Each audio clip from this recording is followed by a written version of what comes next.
Dzień dobry, witam serdecznie ze studia Kinderkraft. To właśnie dzięki tej dziecięcej marce udało nam się stworzyć ten zbiór opowieści o tej wspaniałej przygodzie, jaką jest rodzicielstwo. Zapraszam na pierwszy odcinek naszego serialu, ale powoli, od początku. Jak to wszystko się zaczęło? Jak to się stało, że znalazłem się tu, że jestem w tym miejscu? Otóż zaczęło się skromnie i można powiedzieć naturalnie. To właśnie natura, los, fortuna nam pomógł. Zobaczcie sami. Co, teraz będziesz mnie tak nagrywał?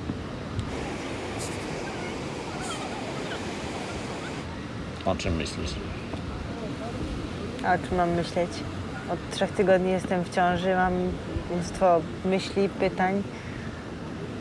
To pytaj. Ale co, ciebie? No a kogo? No, nie wiem, może jakiejś koleżanki, która jest w ciąży, albo już ma dziecko, lekarza, duli. No to ja zapytam. A ty się opalaj. A jak? Co jak? Kogo się zapytasz? No jakiejś koleżanki, co jest w ciąży, albo już urodziła. Kogo tam? Lekarza, położnej, duli. Wezmę te kamerki, mikrofony, zapytam, a potem ci to puszczę. Okej.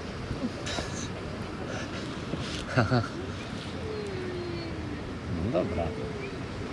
No i ruszyłem pytać, żeby nie błądzić. Faktycznie zacząłem rozmowy z koleżankami, które były w ciąży i z tymi, które niedawno urodziły. Cześć Wojtuś, przepraszam cię najmocniej, że ja dopiero teraz odzwaniam, ale w robocie byłam i biegnę do następnej, wiesz jak jest. Biegniesz? Co? Jak biegniesz, jak w ciąży jesteś? No biegnę, no w ciąży jestem i biegnę. Biegasz? Nie no, słuchaj, ciąża nie choroba. Pokaż. A co pokaż? No weź pokaż. Jakie pokaż, ale tu teraz mam ci pokazać, co ci mam pokazać? Brzuch pokaż. Olka, no weź. Ale w parku jestem. Ja też. Cześć Wojtuś. Cześć, Aga, temat mam. Moja Aga jest w ciąży. No co ty, to chyba jakiś wirus te Agi opanował, bo i ja też jestem w ciąży. Serio? No, Gratuluję. bardzo ci dziękujemy. Ty, to tym bardziej mam temat. Pomożesz? No pewnie, no synek, no Nadzioszka ze Śląska, pewnie, że ci synek pomoże. Pomożecie. Pomogę, pomożemy. Słuchaj, będziesz zadawać pytania i szukać odpowiedzi. Wchodzisz? Super, wchodzę w to. Aga też nie próżnowała i spotkała się z koleżanką, która była w takiej sytuacji już 3 razy. To czy jesteście? Ale się cieszę, że ciebie widzę. Jezu, dzięki. Który to tydzień? No, 3. 3? No, I ty już wiesz? no, Ja się No zorientowałam dopiero w 8 tygodniu. no właśnie, no i co, ja mam iść do lekarza? Bo jestem tu na wakacjach, co mam jechać do Warszawy, do ginekologa, czy tu mam szukać, jak to jest? Wiesz co, no... Nie ma się nam przede wszystkim czym martwić, a po drugie... Trzeba pogadać o tym ze specjalistą. Czekaj, tylko ja cię muszę tu ustawić jakoś.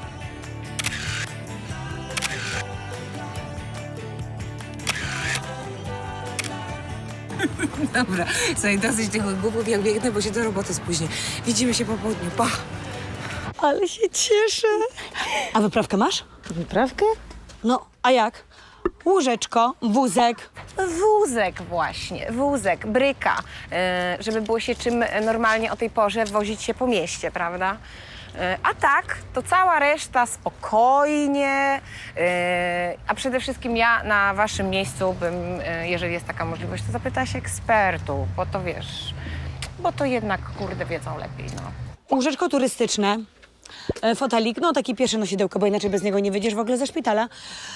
Bujaczek, mata edukacyjna, ale najważniejsze. Wyprawka.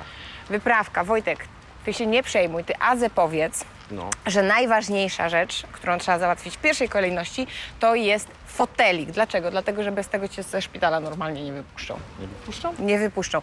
Co jest śmieszniejsze, ponieważ teraz są obostrzenia sanitarne, to może być tak, że wpuszczą fotelik, ale ciebie już nie wpuszczą do szpitala, rozumiesz? I to trzeba załatwić w pierwszej kolejności. Są jeszcze 2 bardzo ważne rzeczy. To jest łóżeczko i to jest Pipi.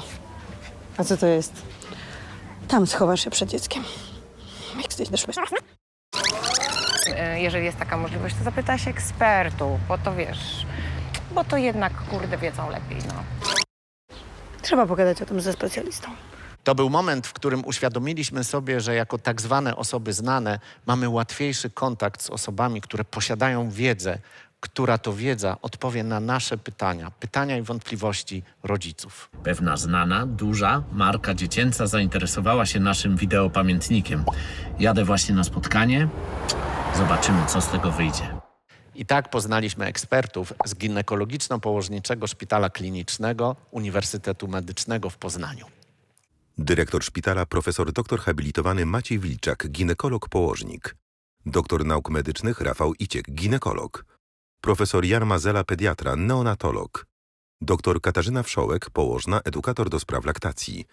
Aleksandra Głowińska, doktor nauk medycznych, psycholog kliniczny. I ekspertów Kinderkraft.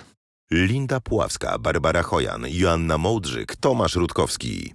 I to był moment, w którym nasz wideopamiętnik zaczął przeistaczać się w poradnik. W poradnik, który nam pomógł i mamy nadzieję, że wam też pomoże poruszać się w tym świecie rodzica.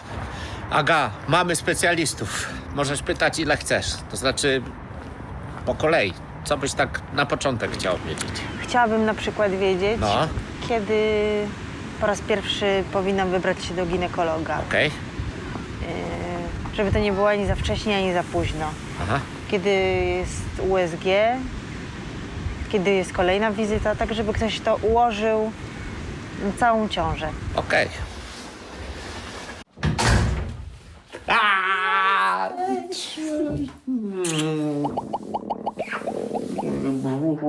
Jak się czujesz? Świetnie. Patrz, co mam. Tadam. Nazywam się Rafał Iciek. Jestem lekarzem ginekologiem położnikiem. Zajmuję się głównie położnictwem oraz szeroko pojętą opieką nad ciężarną i jej przyszłym dzieckiem. Często przychodzą pacjentki, które jak tylko wykonają test ciążowy i ten test ciążowy wychodzi dodatni, to od razu praktycznie po wykonaniu tego testu pojawiają się w gabinecie lekarskim na celem potwierdzenia tej ciąży. Często okazuje się, iż jest to jeszcze za wcześnie, żeby potwierdzić, iż ta ciąża się rozwija w sposób prawidłowy. Pierwszą wizytę najbardziej bym chciał, aby to był 6-7 tydzień ciąży.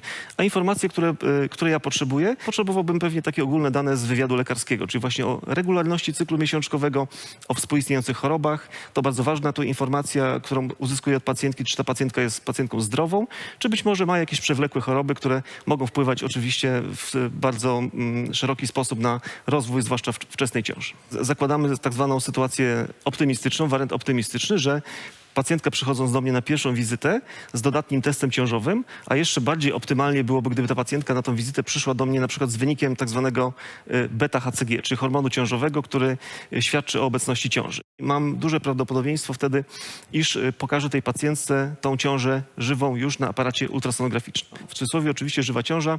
Polega to na tym, iż będę w stanie tej pacjentce, jak również ojcu tego dziecka pokazać na aparacie ultrasonograficznym, na monitorze. Zobaczcie państwo, tutaj jest wasze dziecko, tutaj jest pęcherzyk ciążowy, tutaj jest zarodek, a to pulsowanie takie, które tutaj widzicie, to jest czynność serca. I jeżeli ta pacjentka rzeczywiście przyjdzie w takim właśnie optymalnym okresie ciąży i uda mi się to wszystko potwierdzić, to wtedy zbieram od tej pacjentki wywiad lekarski, wywiad ogólnochorobowy, wywiad położniczy, czyli wywiad dotyczący przebiegu poprzednich ciąż i zlecam tej pacjentce wykonanie badań, które są niezbędne, które są obowiązkowe do wykonania w pierwszym trymestrze ciąży, czyli jest to podstawowe badanie. Grupa krwi, przeciwciała, morfologia krwi, badanie ogólne moczu, wszystkie takie dane i badania świadczące o zakażeniu, czyli przeciwciała anty-HIV, antygen HBS, toksoplazmozę, badanie w kierunku kiły. No i pytam oczywiście pacjentkę również też, kiedy miała wykonywaną ostatnią cytologię. Tak, jeżeli badanie cytologiczne było wykonane pół roku bądź dawniej, to na tej pierwszej wizycie powinienem tej pacjentce oczywiście taką cytologię wykonać, gdyż jest to jedno z obowiązkowych badań w pierwszym trymestrze ciąży.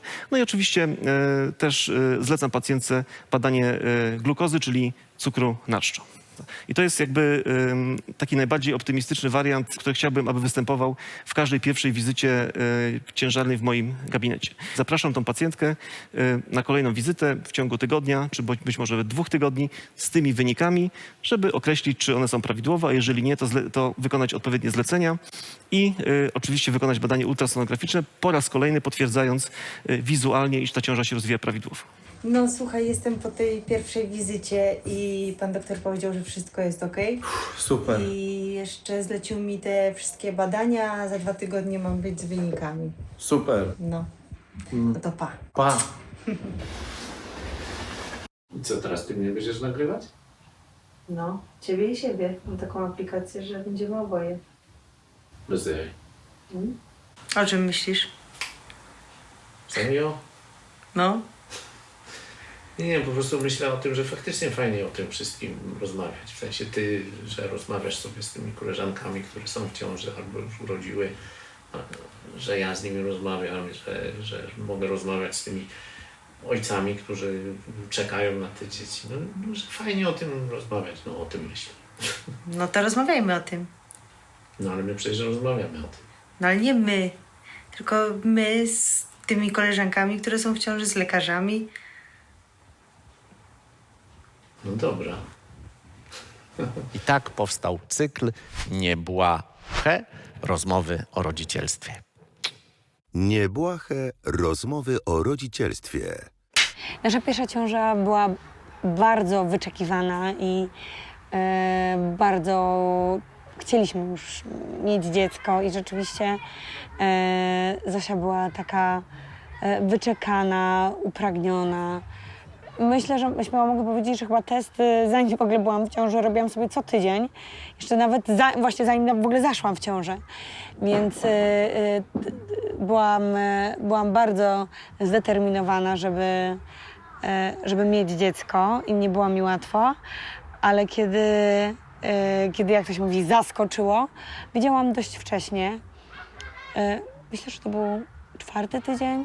I to już była taka ciąża też potwierdzona, bo po badaniu też USG i w sumie to po badaniu krwi, bo najpierw tak naprawdę z krwi, jeżeli jeszcze USG tego nie wykazuje. Więc tak naprawdę no, to już była taka potwierdzona na 100% ciąża.